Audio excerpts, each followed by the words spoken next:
क्या नहीं दिख रहा, चलिए तो शुरू करते हैं श्लोकास नंबर 22।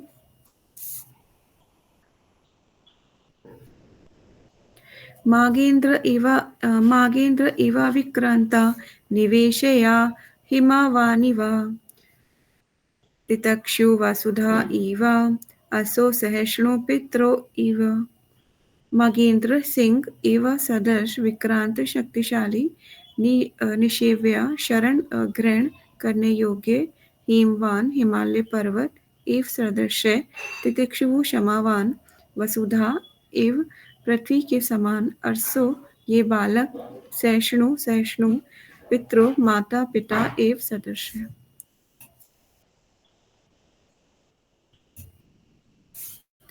तो जगत गुरु शीला प्रभुपाद की जय। ये बालक सिंह के समान बलशाली तथा हिमालय की भांति आश्रय प्रदान करने वाला होगा। ठीक है, ये पृथ्वी के समान क्षमावान तथा अपने माता पिता के समान सहिष्णु होगा। माता पिता कौन है इनके? अभिमन्यु उत्तरा। तात्पर्य जगत गुरु शीला प्रभुपाद जी की जय। जब कोई अपने शत्रु का पीछा करने में अत्यंत प्रबल होता है तो उसकी तुलना सिंह से की जाती है। मनुष्य को घर में मेमना बने रहना चाहिए, किंतु शत्रु का पीछा करते समय उसे सिंह होना चाहिए। सिंह कभी पशु को पकड़ने में असफल नहीं होता। उसी प्रकार राज्य के प्रमुख को शत्रु का पीछा करने में कभी असफल नहीं होना चाहिए। हिमालय पर्वत की समृद्धि के लिए विख्यात है। वहाँ रहने के लिए अनेक कंदराएं हैं। खाने के लिए उत्तम फलदार वृक्ष हैं। पानी पीने के लिए निर्मल झरने हैं और रोगों को ठीक करने की अनेक औषधियाँ तथा खनिज हैं। ये बात सच है। हिमालय पर्वत में अनेक कंदराएं मतलब गुफाएं हैं, जिसमें आज भी क्या होता है, कुछ लोग तपस्या कर रहे हैं, है ना। तो जो व्यक्ति भौतिक रूप से संपन्न ना हो, उसे चाहिए कि वे इन पर्वतों की शरण ले। उसे सारी वस्तुएं उपलब्ध हो जाएंगी। भौतिकतावादी तथा अध्यात्मवादी दोनों ही समान रूप से हिमालय की शरण ग्रहण कर सकते हैं। पृथ्वी के निवासियों द्वारा पृथ्वी पर अनेक उत्पात मचाए जाते हैं। आधुनिक युग में लोग पृथ्वी की सतह पर परमाणु अस्त्रों का विस्फोट करने लगे हैं, फिर भी पृथ्वी इन निवासियों के उत्पातों को सहती रहती है। पृथ्वी कितना सहन है ना, कितनी चीजें सहन करती है। जैसे कि हम पृथ्वी के ऊपर कितना उसको तोड़ फोड़ रहे हैं, कितना गलत कर रहे हैं, पर वो भी फिर भी सहन कर रही है। माता पिता बच्चों की समस्त प्रकार की शैतानियों को सहते रहते हैं। जिस प्रकार एक माता छोटे बच्चे को क्षमा करती है, आदर्श राजा में ये सारे उत्तम गुण होने चाहिए। और बालक परीक्षित इन सारे गुणों से परिपूर्ण होने की परीक्षित महाराज बालक परीक्षित इन सारे गुणों से परिपूर्ण होने की भविष्यवाणी की जा रही है। ठीक है, कि बोल रहे हैं कि ये सारे गुण इनमें होंगे। कौन कौन से? क्षमावान होंगे ये, ठीक है। कैसे होंगे? सिंह के समान बलशाली होंगे, हिमालय की भांति आश्रय प्रदान करने वाले होंगे, और पृथ्वी के समान क्षमावान तथा अपने माता पिता के समान सहिष्णु होंगे। ठीक है, तो ये बहुत उत्तम गुण है। ये बहुत रेयरेस्ट है, आजकल देखने को मिलते हैं।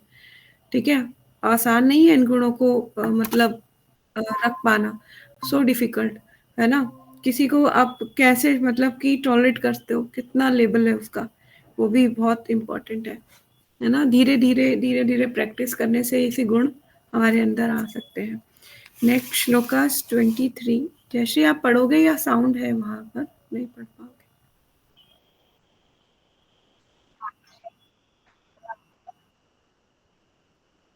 मैं पढ़ूं? आप पढ़ लोगे? ठीक है।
Hare Krishna. Thank you so much Jayshree. तो यहाँ पर जो है तुलना की जा रही है कि वो कैसे होंगे। बोले कि जो बालक होगा ना, जो बच्चा होगा, वो मन की समता में पितामह युधिष्ठिर या फिर ब्रह्मा जी के समान होगा। जो उसका मन होगा, मतलब कि बहुत ही उदार होगा। मन की समता मतलब अपने मन को वश में रखने वाला, ठीक है। दानशीलता में किसकी तरह के होगा? कैलाशपति के, भगवान शिव जी के, क्योंकि इजली जो है भक्तों को वरदान दे देते हैं, है ना। जल्दी लोग उनसे उनको प्रसन्न कर लेते हैं। एक कहते हैं कि एक लोटा जल और थोड़ा बेलपत्र आप उनको चढ़ा दीजिए तो वो जल्दी प्रसन्न हो जाते हैं। ये सच बात है। ये देवी लक्ष्मी के समान आश्रय, देवी लक्ष्मी के भी समान आश्रय और भगवान नारायण के समान सबको आश्रय देने वाला होगा। तो यहाँ पर जो है तात्पर्य में प्रभुपाद जी डिटेल में बताने का प्रयास कर रहे हैं कि इसमें जो है टीकाएं दी जा रही है और श्रीदास स्वामी और श्री विश्वनाथ चक्रवर्ती ठाकुर के अनुसार पितामह शब्द का अर्थ तो तात्पर्य प्रभुपाद जी बोले हैं कि पितामह जो है महाराज युधिष्ठिर को भी संबोधित कर रहे हैं और ब्रह्मा जी के लिए भी आया है, ठीक है। तो ये दोनों ही भगवान के प्रतिनिधि माने जाते हैं, अलग नहीं है। मतलब दोनों का भगवान को ही जो है प्रतिनिधि है, भगवान के रिप्रेजेंट कर रहे हैं कि क्योंकि महाराज ब्रह्मा जी भी भगवान से आए हैं और युधिष्ठिर महाराज जो है धर्मराज मतलब यमराज जी के अंश स्वरूप है ना। तो यमराज जी भी भगवान की ही सबसे आया हुआ है, क्योंकि सब कुछ परम पिता वही है। तो प्रतिनिधि हैं, ये दोनों ही जीवों के कल्याण में लगे रहते हैं। लगे रहने से मानसिक समता बनाए रखनी होती है। शासन किसी भी सर्वोच्च जिम्मेदार कार्यकारी व्यक्ति को उन्हीं सबों के घात सहने पड़ते हैं जिनके लिए वे कार्य करता है। कभी कभी ऐसा होता है कि अगर हम किसी के लिए माता पिता होते हैं ना, बच्चों के लिए कोई कार्य करते हैं तो बच्चे पलट के उन्हें जवाब भी दे देते हैं कभी कभी, तो उनको सहन करना पड़ता है ना। क्योंकि शिक्षा में कहीं ना कहीं कमी रह गई है जिसके कारण बच्चे ऐसा करते हैं। इसलिए पेरेंट्स को बहुत ही अलर्ट रहना चाहिए और एक एक चीज को सूक्ष्म तरीके से उसको जज करना चाहिए कि मैं कुछ ऐसा तो नहीं कर रहा जिससे बच्चे आगे जाके मेरे को ही मतलब एक बैड एग्जाम्पल तो नहीं मैं इनके सामने रिप्रेजेंट कर रहा कि आगे वो मेरे को इसी बात से लेके कोट करें कि आप तो ऐसा करते हो, है ना। तो इसी तरह से यहाँ बोल रहे हैं कि इसी जिनके लिए वे कार्य करता है, ब्रह्मा जी की आलोचना गोपियों के बारे में बता रहे हैं कि हाँ, जिनके लिए वे कार्य करता है वो लोग उसकी उसकी घात को सहना पड़ता है उनको। ब्रह्मा जी की बात को एग्जाम्पल दे रहे हैं। ये ब्रह्मा जी की आलोचना किसने की थी? गोपियों ने की थी। क्यों की थी? क्योंकि उन्होंने उनसे असंतुष्ट थी, क्योंकि उन्होंने उनकी पलकें बनाई थी। तो भगवान को देखने में असमर्थ होती थी, कहती थी ब्रह्मा जी तुम एक नंबर के मूर्ख हो, तुमने ये पलकें बनाई है ना। और जिनसे हम भगवान को देखने में बाधा पहुंचते हैं, हम खड़ी खड़ी चिपकाते रहो इनको, तो ये बहुत बड़ी बाधा है। तो वो कहती थी कि वे क्षण भर भी पलक झपकना पसंद नहीं करती थी, क्योंकि उनके परम प्रिय भगवान कृष्ण का दर्शन रुक जाता था। अतः वे अन्यों के विषय में क्या कहा जाए, जो किसी भी उत्तरदायी व्यक्ति के हर कार्यों की आलोचना करते हैं, है ना। कभी कभी हम जो होता है हर कार्य के लिए आलोचना करते हैं, किसी की भी कोई भी हमें मिल जाए या कोई हमारे हमारे तरीके से ना चले तो हम उसकी आलोचना करने लगते हैं कि वो ऐसा है। किसी की आप बात मान लो तो वो बहुत प्रसन्न हो जाएगा आपसे, हाँ वेरी ओबीडियंट हो और बहुत अच्छे हो। अगर आपने जरा सा भी उसकी बात नहीं मानी तो वो क्या हो जाएगा, वो सोचेगा कि खराब है, अच्छा नहीं है, ये बहुत बुरा है ना। तो ये हर एक के साथ है और हर एक की मेंटेलिटी इस पर निर्भर करती है। उदार हृदय जो ये जानता है, मतलब कहते हैं कि ना अ, चीज़ों को यथार्थ रूप में जो देख रहा होता है वो इनको डिफरेंशिएट कर सकता है कि हाँ, मैं कहाँ मिस्टेक कर रहा हूँ, कहाँ मिस्टेक नहीं कर रहा। ठीक है, तो इसके लिए हमें क्या करना चाहिए? अच्छे से चैंटिंग करनी चाहिए। जब हम अच्छे से चैटिंग करेंगे ना, तो हम चीज़ों को यथार्थ रूप में देख पाएँगे कि हाँ, मेरे अंदर क्या मिस्टेक हो रही है। मैं जो हम दूसरों को जिस लेवल पे जज कर रहे हैं, क्या मेरे अंदर वो है? हम खुद के अंदर भी झाँक पाएँगे। तो फिर हमें फिर दूसरों के प्रति कोई वो नहीं रह जाएगा, कोई भी ईर्ष्या-द्वेष की भावना नहीं रह जाएगी। ठीक है? अतएव अन्यों के विषय में क्या कहा जाए जो किसी भी उत्तरदायी व्यक्ति की हर आलोचना करते रहते हैं। इसी प्रकार महाराज युधिष्ठिर अपने शत्रु द्वारा उत्पन्न की गई विषम परिस्थितियों का सामना करते रहना होता था, किंतु सभी नाजुक परिस्थितियों में वे मानसिक संतुलन पूर्ण रूपेण बनाए रखे, है ना? एक मैंने बताया ना कि मानसिक संतुलन बनाए रखना बहुत इम्पोर्टेंट है।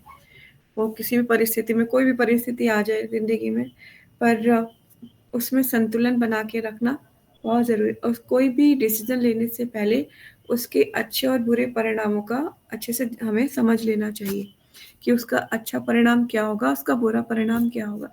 अगर आप नहीं समझ पा रहे हो तो किसी जो है मेंटर की, किसी गुरु की आप जो है शरण में जाओ, उनसे पूछो कि ऐसी सिचुएशन है, मैं क्या करना चाहिए? ठीक है? क्योंकि कभी-कभी क्या होता है कि हमें खुद की मिस्टेक भी कभी नहीं दिखती, है ना? एक काली चींटी काली रात में और काले पत्थर पर चली जा रही है, तो आपको नहीं दिख पाएगी ना? इसी तरह से हमें भी हमारी खुद की मिस्टेक हम नहीं देख पाते। हमें लगता है oh! I am a very good मैं तो बहुत अच्छी हूँ। यही गलत है, यही गलत है। तो इसलिए हमें खुद की मिस्टेक नहीं दिख सकती। जिस तरह से आप अपने बैक का नहीं देख सकते, आपके पीछे, आपके सर के पीछे क्या है, नहीं देख सकते, अपनी पलकों को नहीं देख सकते। तो उसी तरह से अ, हम अपनी मिस्टेक्स भी नहीं देख पाते। ठीक है, शिव जी का उदाहरण दे रहे हैं, तो शिव जी के उदाहरण के लिए आप सब लोगों को वैसे पहले से पता ही है। शिव जी को आशुतोष कहा जाता है क्योंकि वो शीघ्रता से प्रसन्न हो जाते हैं। भूतनाथ भी कहते हैं, इसका मतलब होता है कि वो सामान्य लोग जो होते हैं उनके स्वामी, गवैये लिखा हुआ है यहाँ पे, और उनके प्रति आकर्षित होते हैं, वे उनके भावी परिणाम का विचार किए बिना वर दे देते हैं। ठीक है? तो शिव जी तो है ही, प्रसन्न हो जाते हैं, और ये बात सच है, मैंने भी बहुत बार इसको मतलब मैं ना शिव जी की ही भक्त थी। तो शिव जी तो मतलब कि भगवान बहुत ईज़िली प्रसन्न हो जाते हैं। पर क्या है कि हमें हमें क्या माँगना है, हमें ये तक अभी तक नहीं मालूम है कि हमें माँगना क्या चाहिए। हम माँगते हैं अच्छा घर दे दीजिए, अच्छा पति दे दीजिए, मेरे बच्चा हो जाए, है ना? मेरे सास-ससुर मुझे अच्छे मिले, मतलब हम मटीरियल चीज़ों के प्रति इतने आकर्षित हैं कि हम वो चीज़ें माँगते हैं, जो सही नहीं है हमारे लिए। पर क्या है, वो वरदान दे देते हैं, वो बाउंड है ना, देवी-देवता जो हैं, वरदान देने के लिए बाउंड हैं, उनको देना ही पड़ेगा। क्योंकि देवी-देवताओं की शरण में जाओगे तो उनको भगवान की तरफ से पूरी ये फ्रीडम, भगवान ने बोला है कि जो भी तुम्हारी शरण में आएगा, जो माँगेगा और तुम्हारी मतलब हृदय से तुम्हारी पूजा करेगा, तो उसको तुम्हें वरदान देना ही देना है। वो बाउंड है, ठीक है? तो अब शिव जी से जो माँगा जाता है, जो मूर्ख भी होते हैं, लोग माँग लेते हैं। अब रावण का उदाहरण दिया जा रहा है, तो रावण ने भी क्या किया था, अपने एक-एक सर काट के उनको चढ़ाता रहा, है ना? जिससे शिव जी शताशीघ्र प्रसन्न हो जाते हैं। और जब रावण की मृत्यु का समय आता है, उसने क्या किया था, राम से ही वैर कर लिया था, भगवान विष्णु से। और भगवान राम की ही पूजा करते थे शिव जी, उनके हृदय में धारण करते थे। राम नाम का उच्चारण करते। अब उनके ही आराध्य से ईर्ष्या द्वेष कर बैठा, उन्हीं से ही शत्रुता मोल ले ली, तो उनकी सहायता के लिए भी वो नहीं गए। शिव जी नहीं गए। ठीक है? तो इसी तरह से बहुत डिटेल में बताया गया है, और भी बताया गया है, वक्रासुर वरदान जिसको भस्मासुर भी कहते हैं, अपने उसको वरदान दिया था शिव जी ने। वो कह रहा है कि मैं सबको भस्म, तो मतलब पार्वती जी पे ही आसक्त हो गया था वो। ऐसी स्टोरी है कि पार्वती जी पे आसक्त हो गया था, तो शिव जी आएगा, भागवतम में हम पढ़ेंगे। तो शिव जी फिर भागे कि अब शिव जी, पार्वती को पाना है उन्होंने, तो शिव जी को भस्म करना होगा ना, तो शिव जी को ही भस्म करने के लिए भागा कि मैं आपको ही टेस्ट करता हूँ।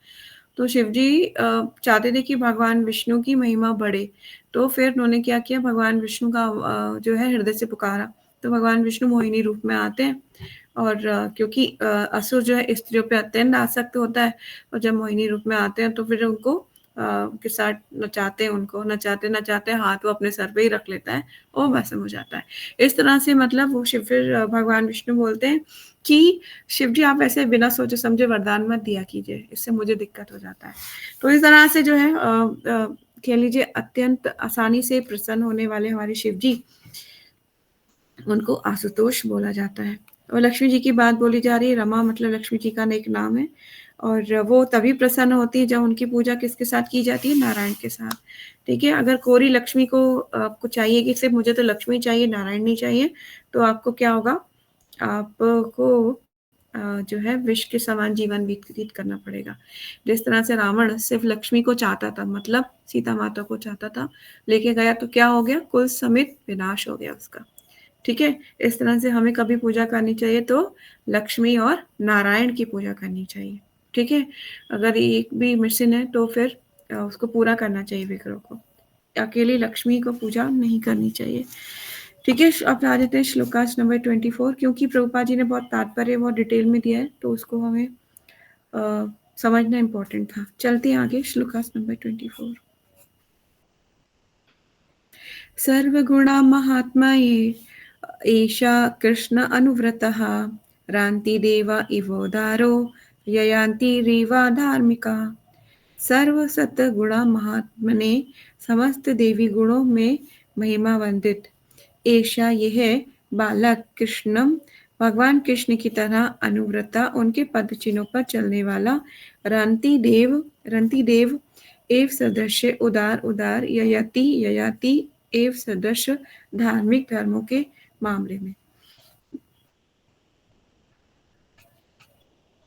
ये बालक भगवान श्री कृष्ण के चरण कमलों का पालन करते हुए उन्हीं के समान होगा उदारता में ये राजा रांति देव के समान तथा धर्म में महाराज ययाति की भांति होगा ठीक है तो ययाति महाराज की स्टोरी हम आगे जाके पढ़ेंगे तो तात्पर्य में चलते हैं जगत गुरु श्रीला प्रभुपाद जी की जय देखिए कितनी सारी लोगों के एग्जाम्पल के थ्रू समझाने का प्रयास करें बालक ऐसा होगा इसके समान होगा उदारता में ये होगा और सहनशीलता में ऐसा होगा शिव जी के समान दयालु होगा लक्ष्मी के समान आश्रय प्रदान करने वाला होगा कितनी सारी उपमाएं दी जा रही हैं मतलब पहले ऐसा होता था जब ब्राह्मण नामकरण करने आते थे ना तो ऐसे ही जो है महान महान लोगों को कोट करके बच्चे के जो है उसके मतलब चरित्र को बताते थे कि ऐसे चरित्र वाला होगा ठीक है तो तात्पर्य में चलते हैं जगत गुरु शीला प्रभुपाद जी की जय भगवान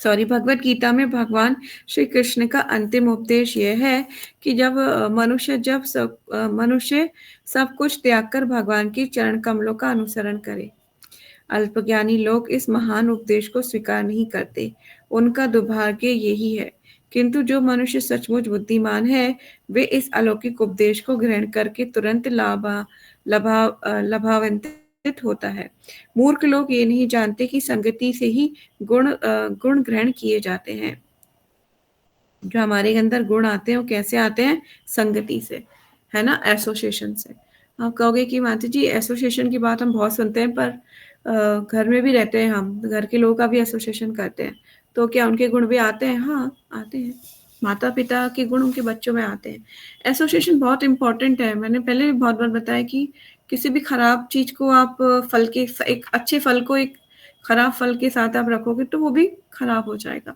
बहुत संगति बहुत मैटर करती है ठीक है हम किसकी संगति करते हैं मूर्ख लोग ये नहीं जानते कि संगति से ही गुण ग्रहण किए जाते हैं यहाँ तक कि भौतिक अर्थ में भी अग्नि की संगति से कोई भी वस्तु गर्म हो जाती है ठीक है ना जिस तरह से अग्नि की संगति से आप गैस पे कुछ चढ़ाते हो कोई भी ठंडी चीज भी क्यों ना चढ़ाओ वे उसका एसोसिएशन करती है तो गर्म हो जाती है ना पता है ना बेसिक चीज अतः हम पूर्ण पुरुषोत्तम भगवान की संगति से मनुष्य भगवान के समान योग्य बन जाता है अब आप कहोगे संगति कैसे कर रहे हैं माता जी हम चैंटिंग जब करते हैं ना भगवान की संगति करने की ही तुल्य है ठीक है इसी तरह से हम जीवात्मा शुद्ध होते फिर भगवान को समझने लगती है धीरे धीरे वैसे भगवान को समझना असंभव है क्योंकि भगवान हम तो बहुत छोटी सी जीवात्मा है ना वो उतने बड़े हैं तो कैसे समझ सकोगे पर लेकिन क्या है हम हरि नाम के द्वारा भगवान की संगति करते हैं ठीक है ना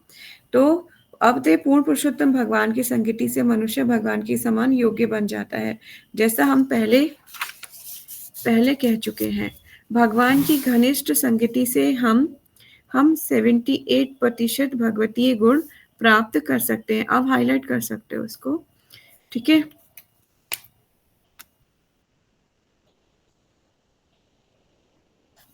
78% गुण। भगवान के आदेशों का पालन करना ही भगवान की संगति करना है। ठीक है? आपने भगवान ने जो भगवद गीता में बोला है, उसको आप एज़ इट इज़ करोगे तो एक संगति करना जैसा ही है। भगवान कोई भौतिक वस्तु नहीं है जिसकी उपस्थिति का अनुभव ऐसा संग करने के लिए आवश्यक होता है। भगवान सर्वत्र और सभी काल में उपस्थित रहते हैं। ये पूरा संभव है कि केवल उनके आदेश पालन करने से ही उनकी संगति प्राप्त हो जाए।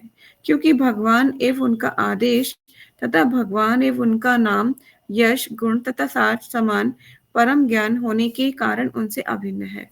महाराज परीक्षित अपनी माता के गर्भ से लेकर अपने अमूल्य जीवन के अंतिम क्षणों तक भगवान की संगति में रहे। अतएव उन्हें भगवान के सारे अनिवार्य उत्तम गुण पूर्णतः अर्जित कर लिए थे। ठीक है? रांति देव के बारे में पढ़ते हैं। रांति देव ये महाभारत काल से भी पहले के प्राचीन राजा हैं, जिनका उल्लेख नारद मुनि ने संजय को उपदेश देते हुए किया था।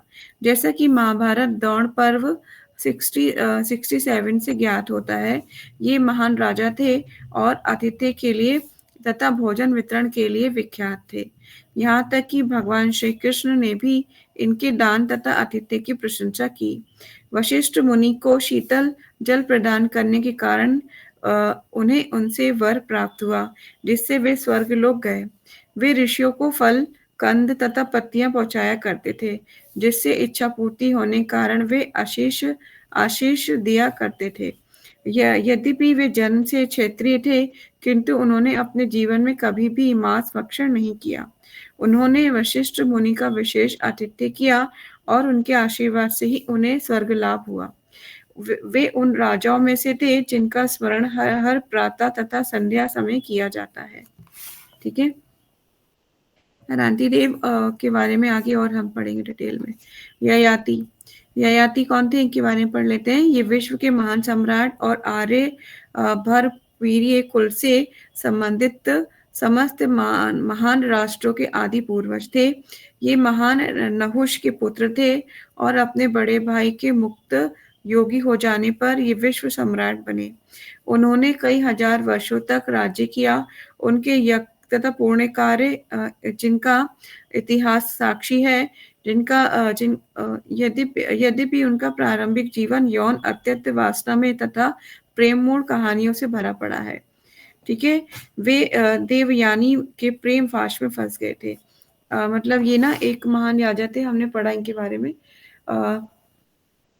एक महान राजा थे मतलब ये, लेकिन क्या था कि एक शुक्राचार्य की पुत्री देवयानी के उसमें ये प्रेम फाश में फंस गए थे और एक उनकी देवयानी की एक होते ना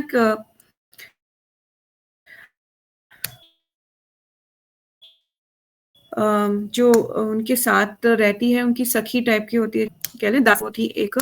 ठीक है? तो उनसे भी इनका जो है प्रसंग मिलता है। आगे और चलते हैं, जानते हैं इनके बारे में। जो पढ़ते हैं, देवयानी के प्रेम पाश में फंस गए थे, जो शुक्राचार्य की सर्वाधिक प्रिय पुत्री थी। देवयानी उनसे विवाह करना चाहती थी, किंतु ब्राह्मण की पुत्री होने कारण ययाति ने पहले उसे स्वीकार करने से इनकार कर दिया था। शास्त्रों के अनुसार केवल एक ब्राह्मण ही ब्राह्मण की कन्या के साथ विवाह कर सकता है। वे विश्व में वर्णसंकर जनसंख्या के प्रति विशेष सतर्क रहते थे। शास्त्रों में ये वर्णन मिलता है कि जो ब्राह्मण होगा वो किसी ब्राह्मणी से ही विवाह कर सकेगा, किसी और अदर कास्ट में नहीं कर सकता। ठीक है ना? और लेकिन जो मतलब कि जो क्षेत्रीय होगी जो स्त्री, वो ब्राह्मण से विवाह जरूर कर सकती है, पर ब्राह्मण जो है किसी ब्राह्मणी से ही विवाह कर सकता है। ठीक है? आगे जाके हम इसको सुनेंगे और। लेकिन शुक्राचार्य ने वर्जित विवाह के इस नियम को संशोधित करके राजा ययाति से देवयानी को स्वीकार करने के लिए आग्रह किया। ठीक है? ये स्टोरी बहुत डीप में है, हम इसको यहाँ पे शॉर्ट में प्रभुपाद जी बता रहे हैं। देवयानी की एक सखी थी शमिष्ठा, ये मैंने बताया ना, एक सखी थी जो दासी भी थी वहां पे आगे शमिष्ठा, वे भी राजा से प्रेम करने लगी थी। अतः वे अपनी सखी देवयानी के साथ ससुराल गई।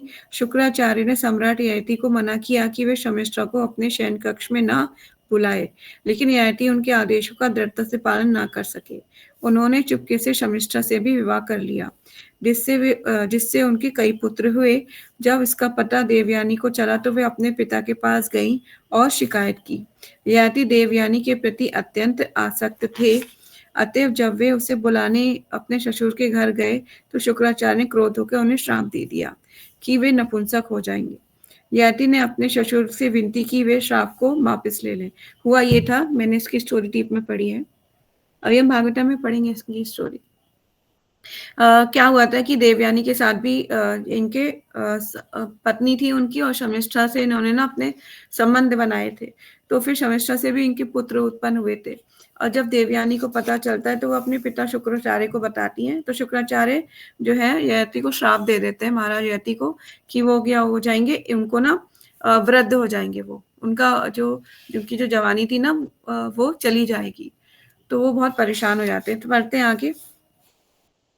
नपुंसक हो जाए, ययाति ने अपने ससुर से विनती की कि वे श्राप को वापस ले लें, किंतु मुनि ने ययाति को यौवन लौटाने के शर्त के तौर पर उनसे कहा कि वे अपने पुत्रों का यौवन लेकर उन्हें वृद्ध एवं नपुंसक हो जाने दे। मतलब उन्होंने बोला कि आपके पुत्र जो है ना, अगर वो चाहें तो आपको अपना यौवन दे सकते हैं। ठीक है। और महाराज ययाति के कुल में यदु भी आए हैं। आगे चलते हैं, हम पढ़ते हैं। देखो बहुत ये ना पूरी वंशावली ना भागवतम पूरी, मतलब कहाँ से बीज, किसने बीज डाला और कैसे पेड़ बना, और उस पेड़ पर कितनी शाखाएं आई, और उन शाखाओं में कितने कितने फल आए, और कौन कौन से फल, कौन सा मीठा कौन सा खट्टा, पूरा वंशावली बहुत डिटेल में भागवतम बताता है। ठीक है। तो उन्हें वृद्ध एवं नपुंसक हो जाने थे। उनके 5 पुत्र थे, जिनमें से 2 देवयानी से प्राप्त हुए और 3 शमिष्ठा से। आप हाईलाइट कर सकते हो। ठीक है। यस, उनके 5 पुत्रों में कौन कौन से हुए, देखिए यदु, अब यहाँ पे यदु की बात हो रही है। उनके 5 पुत्र यदु, तुरुवर्सु और दुहायु, अनु तथा पुरु से क्रमशः 5 विख्यात वंशों का उद्भव हुआ। यदु वंश, यवन, तुर्क वंश और भोज वंश, मलेच्छ वंश, ग्रीक तथा पौरव, ये सारे वंश विश्व भर में फैल गए। वे अपने पूर्ण कर्मों से स्वर्गलोक पहुंच गए, लेकिन आत्म प्रशंसा तथा अन्य महात्माओं की आलोचना करने के कारण उन्हें वहां से नीचे गिरना पड़ा। उनके पतन के बाद उनकी कन्या तथा पौत्र उन्हें अपने सारे संचित पुण्य प्रदान किए, और वे अपने पौत्रों तथा अपने मित्र शिवी की सहायता से पुनः स्वर्गलोक पहुंच सके। जहां वे यमराज की सभा में सदस्य बने और भक्त के रूप में वहीं रहते रहे। उन्होंने 1000 से अधिक यज्ञ किए और मुक्त हस्त दान दिया, और वे अत्यंत प्रभावशाली राजा थे। सारे विश्व में उनका दबदबा था। जब वे काम वासना से 1000 वर्षों तक अत्यधिक पीड़ित रहे, तब सबसे छोटे पुत्र ने उन्हें अपना यौवन अर्पित किया। अतः वे सांसारिक जीवन से विरक्त हो गए, और उन्होंने अपने पुत्र पुरु को उनका यौवन लौटा दिया, और वे पुरु को राज्य भी सौंपना चाहा। लेकिन उनके दरबारी तथा प्रजागण इसके लिए राजी न हुए, किंतु जब उनसे राजा पुरु की मानता का व्याख्यान किया तो वे उसे राजा स्वीकार करने के लिए राजी हो गए। इस तरह सम्राट ययाति गृहस्थ जीवन से विरक्त होकर गृह त्याग करके वन चले गए। ठीक है। बहुत सुंदर फिर प्रार्थनाएं भी हैं इसमें। जब उन्हें रियलाइजेशन होता है कि मैं इतना काम, बहुत ही, मतलब पढ़ोगे ना आप तो आपको लगेगा कितने ज्यादा लस्टी डिजायर है। तो बहुत लस्टी, मतलब जब मैंने पढ़ा था ना तो 9th कैंटो में आता है इनका वर्णन। आप चाहो तो वेदावेस में अगर पढ़ने का मन है तो पढ़ सकते हो। तो जैसे जैसे ना इतना ज्यादा लस्टी बताया गया है कि वो एक एक इतने आ सकते हैं, और वो हर दिन उनकी जो है इतना ज्यादा कामुक थे, हर दिन वो मतलब विषय भोग में लगे रहते थे। बहुत डिटेल में है। तो इनके देखो इनके वंश के बारे में हमने पढ़ा, यदु भी इनके वंश में थे, है ना, पौरव, यवन, भोज वंश, ये सारे। तो ये सारे अब क्या आएगा, यदु वंश भी भगवान से आ रहा है ना, तो आगे जाके ये भगवान की मतलब वंशावली यहीं से प्रकट होगी। तो ये 9th कैंटो में आपको मिलेगा महाराज ययाति की कहानी। फिर वहीं से शुरू होगा, फिर भगवान का जन्म का भी वर्णन मिलेगा आपको। शुरू मतलब कि कह लीजिए जब एक्सप्लेन किया जा रहा है, जब परीक्षित महाराज बता रहे हैं तो वो मतलब एक एक चीज को बहुत डिटेल में बता रहे हैं। कौन सा वंश, किसका पुत्र, कौन आया, कौन सी वंशावली, किसने जन्म लिया, सब कुछ। ठीक है? तो श्लोकास नंबर 25 पे आ जाते हैं। जयश्री पढ़ोगे आप इसको?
हरे कृष्णा, जयश्री। तो देखिए, तात्पर्य पढ़ते-पढ़ते कभी हमारे हृदय में जो क्वेश्चन होते हैं ना, उसका आंसर भी मिल जाता है ना? तो यहाँ पर आगे जो ब्राह्मण हैं वो बोल रहे हैं कि जो बालक है धैर्य में बलि महाराज के समान होगा और प्रहलाद महाराज के समान कृष्ण का अनन्य भक्त। ये अनेक अश्वमेध यज्ञ को संपन्न करने वाला तथा वृद्ध एवं अनुभवी व्यक्तियों का अनुयायी होगा। ठीक है? कितने सुंदर तरीके से उनको वर्णित किया जा रहा है उनके चरित्रों को। तो यहाँ पर बलि महाराज के बारे में बताया जा रहा है कि बलि महाराज 12 महाजनों में से एक है। ठीक है? क्योंकि इन्होंने क्या किया था, अपना सब कुछ न्यौछावर कर दिया था भगवान के लिए। ठीक है? और बलि महाराज जो है उनके पौत्र माने जाते हैं प्रहलाद महाराज के, है ना? तो उन्हीं की वंशावली में आते हैं बलि महाराज। तो हम पढ़ेंगे इसको आगे, 8 कैंटों में इनका वर्णन है। तो यह जो है धार्मिक जीवन की सर्वोच्च सिद्धि बिना किसी कारण के या किसी प्रकार के सांसारिक व्यवधानों के भगवत भक्ति की अहेतु की अवस्था प्राप्त करना है। बलि महाराज भगवान को प्रसन्न करने के लिए सर्वस्व त्याग देने के लिए दृढ़ कृत संकल्प थे। ठीक है? तो मतलब भक्ति की अवस्था उन्होंने मतलब परवाह नहीं की किसी भी चीज की।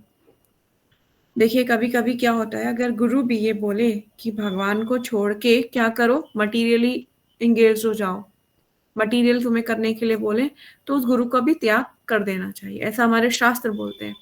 जब हम बलि महाराज का चरित्र को पढ़ेंगे ना, तो बहुत कुछ लर्निंग है, बहुत ज़्यादा, मतलब आप पढ़ोगे बहुत डिटेल में दिया गया है सब कुछ। तो 8 कैंटो में आता है वो, तो बलि महाराज के बारे में। तो उन्होंने सब कुछ न्यौछावर कर दिया और यहाँ पे प्रभुपाद जी तात्पर्य में भी ये बोलते हैं कि ऐसे गुरु का तुरंत परित्याग कर दो जो भगवान का मार्ग ना दिखा सके और आपको भगवत भक्ति से नीचे ले जा रहा है, उसका तुरंत परित्याग कर देना चाहिए। तो बहुत इम्पोर्टेंट है ये। ठीक है? अम, यस, तो यहाँ बोल रहे हैं कि उन्होंने किसी भी अड़चन की परवाह नहीं की, ये भक्ति के अनन्य अनन्य प्रामाणिक अधिकारी महाराज महाजन प्रहलाद महाराज के पौत्र थे। देखिए मैंने बताया था ना, ये उनके पौत्र थे, मतलब उनके कह लीजिए दादाजी हुए, हाँ, पोते, है ना? दादाजी हुए प्रहलाद महाराज उनके। बलि महाराज तथा भगवान विष्णु के साथ उनके विवाह की कथा श्रीमद् भागवतम के 8वें स्कंद में मैंने बोला था ना, और चैप्टर नंबर 11 एंड 24 में पढ़ लेते हैं। प्रहलाद महाराज के बारे में सब लोग जानते ही हैं, आप लोगों को पता ही है प्रहलाद महाराज के बारे में। तो प्रहलाद महाराज जो है, इनकी माता का नाम कयाधु था, माँ भागवत भक्त थे। और इसमें जो सबसे इम्पोर्टेंट लाइन जो है, इसको जो हाईलाइट करना है वो ये है, ये दृष्टांत प्रस्तुत का हुआ कि यदि भक्ति मार्ग में, आप इसको हाईलाइट कर लो, थिंक आपके सबके पास हाईलाइट तो जरूर होगा, हाईलाइट कर लीजिए। इससे ये दृष्टांत प्रस्तुत हुआ कि यदि भक्ति मार्ग में पिता बाधक बने तो भक्ति के पथ से दूर करना चाहिए। मैं पढ़ लेती हूँ दोबारा। यदि भक्ति के मार्ग में पिता बाधक बने तो उसे भी भक्ति के पथ से दूर कर देना चाहिए। उनके 4 पुत्र थे। उनका बड़ा पुत्र विरोचन के पुत्र के रूप में बलि महाराज, जिनका वर्णन ऊपर किया गया है, प्रहलाद महाराज के कार्यकलापों का वर्णन श्रीमद् भागवतम के 7वें स्कंद में मिलता है। ठीक है, लेकिन कह रहे हैं कि अगर पिता भी भक्ति के मार्ग में अगर बाधा बनता है तो हम उनका भी परित्याग कर देना चाहिए। पर किस कॉन्टेक्स्ट में करना चाहिए वो भी इम्पोर्टेंट है। परिस्थिति क्या है, आपकी गलती है या उनकी गलती है, सारी सिचुएशंस को सुन के, दोनों पक्षों को सुन के ही डिसीजन लेना चाहिए, है ना? ऐसा नहीं कि मम्मी पापा बोल रहे हैं कि मंदिर में जाना, पापा मैं आपको छोड़ती हूँ, जाती हूँ, है, छोड़ के जा रही हूँ, तो ऐसा करना गलत है। हो सकता है कि परिस्थिति ऐसा नहीं, कुछ और ऐसी परिस्थिति हो जिसमें आपको वो बोला जा रहा है ना? किस कॉन्टेक्स्ट में चीजें बोली जा रही है। यहाँ तो उन्होंने कहा था कि मुझे भगवान मानो। हिरण्यकश्यप ने क्या बोला, एक ही भगवान है क्या, हिरण्यकश्यप ही भगवान है, ये बोलो। तो लेकिन उन्होंने अपने आप को भगवान बता रहे हैं ना, और क्या है, भक्ति करने से रोक रहे हैं, तब उन्होंने उनका परित्याग कर दिया। क्योंकि भक्ति के मार्ग में ऐसी अड़चने आए ना, तो हमें थोड़ा सा इस चीज को समझना चाहिए, और ज्यादा हो सके तो मेंटोर की गाइडेंस ही लेनी चाहिए। और वो फिर अगर वो भी नहीं जवाब दे पाते हैं तो फिर वो किसी और से पूछेंगे, आपको आंसर करेंगे, है ना? तो इट्स वेरी इंपॉर्टेंट कि हमें क्या करना है। तो आज हम इतना ही पढ़ेंगे, बाकी कल कंटिन्यू करेंगे। कोई क्वेश्चन है तो यू कैन आस्क। हरे कृष्णा।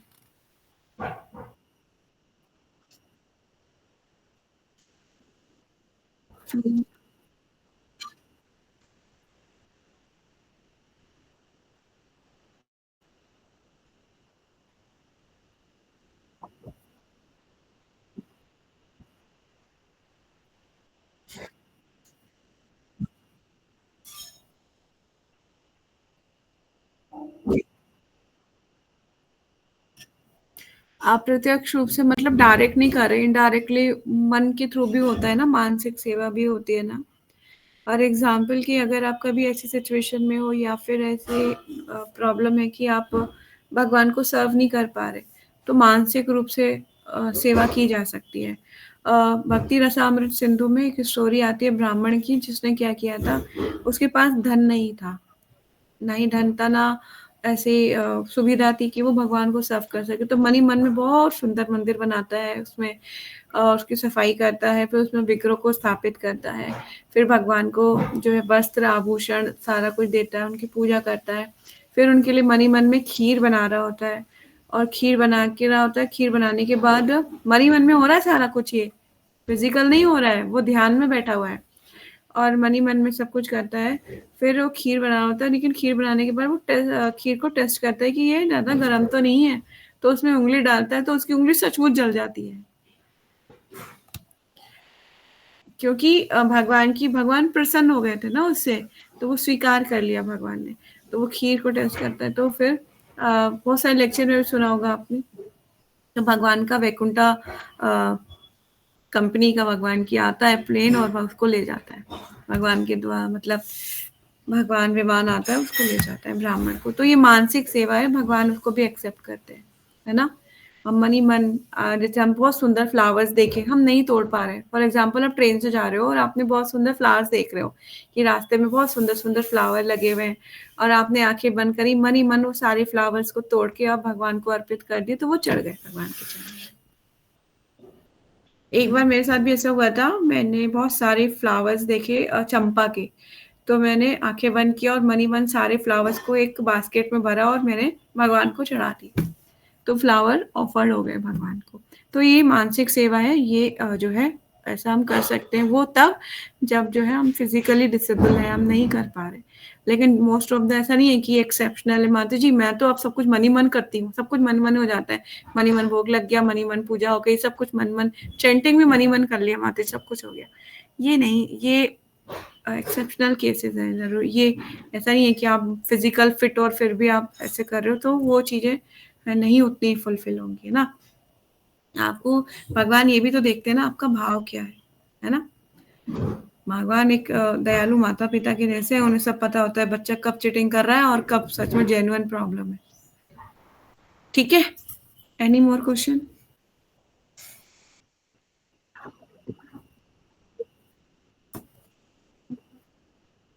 हुँ,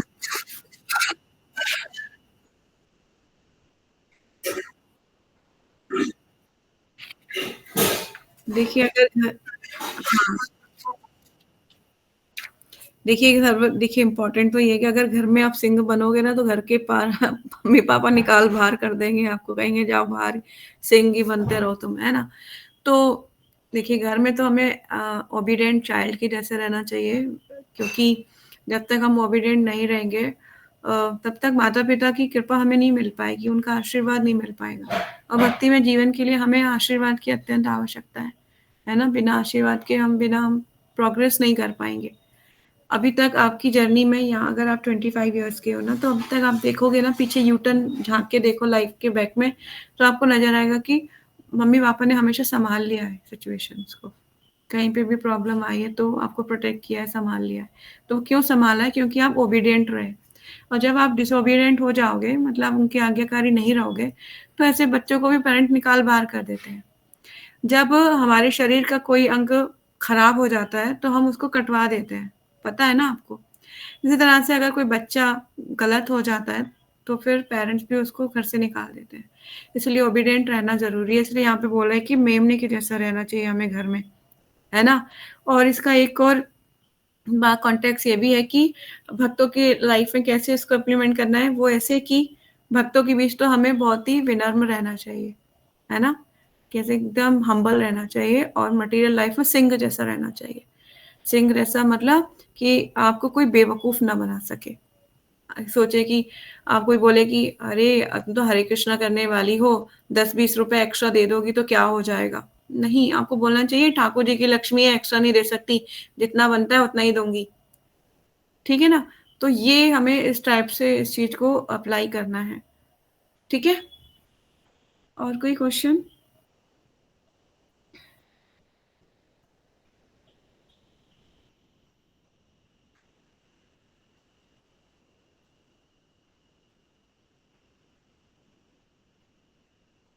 हुँ। देखिए, अगर पिता भक्ति के मार्ग में बाधक बन रहा है, जब यहाँ पे कॉन्टेक्स्ट में जिसका उदाहरण दिया जा रहा है, प्रहलाद महाराज का उदाहरण दिया जा रहा है ना, तो प्रहलाद महाराज ने अपना ऋण उतारा था। क्या बोला नरसिंह भगवान को? भगवान अगर आप मुझे कुछ देना ही चाहते हैं, तो ये दीजिए कि मेरे पिता को क्षमा कर दीजिए। तो प्रहलाद महाराज की ये प्रार्थना नरसिंह भगवान ने उनको एक्सेप्ट किया ना। उन्होंने अपना ऋण उतारा ऐसा करके और भगवान से उन्होंने जो माँगा और किसी से माँगने की तुलना में मतलब बहुत बड़ी चीज़ है ना, बड़ी चीज़ है। किसी और से थोड़ी नहीं ऋण उतारेंगे, वो स्वाहा-स्वाहा करके ऋण नहीं उतारेंगे, वो एक भगवान से बोल दिया मतलब सब काम हो गया। तो भगवान ने क्या बोला, वो तो मेरे स्पर्श से ऑलरेडी ही मुक्त हो चुका है और ये बात सच है उनकी मतलब वो जो समा गए थे भगवान में उनकी ज्योति, जय विजयी तो थे वो। तो इसी तरह से मतलब कहने का मतलब ये कि ऋण तो तुरंत मुक्त हो जाता है वो। लेकिन अगर ये बात अगर मटेरियल लाइफ में हम अप्लाई करें, तो हम भी उनके लिए जो है भगवान से प्रेयर कर सकते हैं, है ना? उनके लिए अगर पिता अगर आपका परित्याग कर रहे हैं या आप परित्याग पिता का कर रहे हो, तो हम भी उनके लिए ऐसे चैंटिंग करके नरसिंह भगवान से प्रेयर कर सकते हैं। तो वैसा ही उसी के तुल्य है, जिस तरह से ऋण उतर जाए, ठीक है? भक्ति के द्वारा जो भक्ति में परिपक्व हो जाते हैं, भागवतम के 7 कैंटो में बोलते हैं, नरसिंह भगवान बोलते हैं कि उसकी 21 जनरेशन विल बी डिलीवर्ड, है ना? वो 21 पीढ़ियाँ तर जाती हैं उसकी। तो 21 पीढ़ियाँ तर जाती है मतलब उनका ऋण उतर गया, ठीक है? अब लेकिन हमें भक्ति ऐसे करनी चाहिए जैसे कि प्रहलाद महाराज करते थे, पर अभी हमें तो भगवान पे ही ट्रस्ट नहीं है। कभी तो हम ज़्यादा प्रॉब्लम में आ जाते हैं, हमें लगता है भगवान मदद करेंगे, नहीं करेंगे, चैंटिंग से कोई लाभ हो रहा है कि नहीं हो रहा है, हमें ऐसे डाउटफुल नेचर रहता है, तो वो गलत है। हमें पूरी तरह शरणागत होना चाहिए भगवान पे कि भगवान मुझे नहीं पता, आपको ही मेरे को टेक केयर करना है, मैं नहीं जानती आगे क्या होने वाला है। हो सकता है कि मैं जो डिसीज़न ले रही हूँ, जो मैं कर रही हूँ, वो गलत भी हो सकता है। पर लेकिन अगर आप मेरी हेल्प करेंगे तो सब ठीक हो जाएगा। भगवान प्लीज़ हेल्प मी, मैं आपके शरणागत हूँ। देखिए कभी-कभी आंसर नहीं अगर लगता है कि हमें कैसे भगवान सुन रहे हैं कि नहीं सुन रहे हैं, ऐसा भी डाउट होता है ना, तो हम मेंटर से पूछना चाहिए, भगवान भक्तों के मुख से भी बुलवाते हैं। ठीक है ना? यस, और कोई क्वेश्चन? ठीक है, आज इतना ही पढ़ेंगे, बाकी कल इसे कंटिन्यू करेंगे। आप लाइव